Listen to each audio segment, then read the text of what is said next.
This is the third video on double integrals over general regions, and here we're going to look at example 209. So we're going to integrate over the given region R of the function x. So we just have the double integral over R of x dA. And the region R is bounded by the parabola y equals x squared minus 2x minus 5 and y equals x plus 5. So we have a parabola that opens upward, and we have a line with positive slope.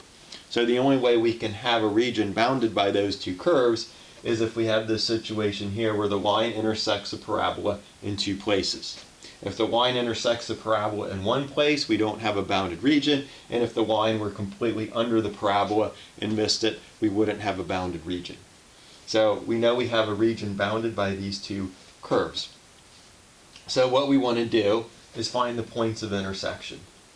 So we simply solve the quadratic equation, x squared minus 2x minus 5 equal to x plus 5. Solve that quadratic equation. We have two solutions, -2 and 5. This is calculus 3, so I'm not going to walk you through solving a quadratic equation. If you want to check real quick, substitute 5 into both sides and you'll have 10 on each side. Substitute -2 into both sides and you'll have 3. So you can at least check those solutions are correct if you want, if you don't want to work this out and solve it yourself. So now we've set this up as a type 1 region. That is the easiest way to do this problem.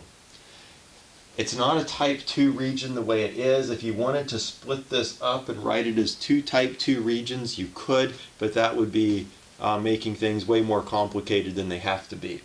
So the easiest way to do this is to set this up as a type 1 region.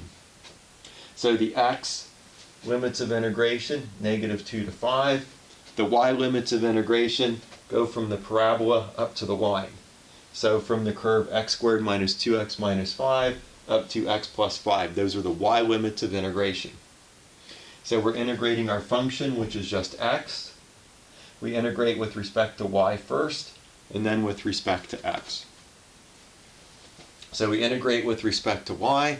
We just consider the x as a constant. So the antiderivative is simply xy. The y limits of integration, the lower limit x squared minus 2x minus 5. The upper limit is x plus 5. Substitute those in for y. So we have the x plus 5. We just substitute that for y. Substitute the x squared minus 2x minus 5 in for y. Subtract. Simplify, distribute the x through. This x here is this x. So remember, we're treating x as a constant. So we could just pretend x is 3, for example. If this were a 3, it would be a 3 here. It's not constant, but we consider it as a constant as we find an antiderivative with respect to y. Then we simplify this. Here we just have a Calc 1 problem. We just have a third degree polynomial. We integrate from -2 to 5. So we find an antiderivative with respect to x. So we're just finding an antiderivative. Substitute 5, substitute -2 and subtract, and we have 343 divided by 4.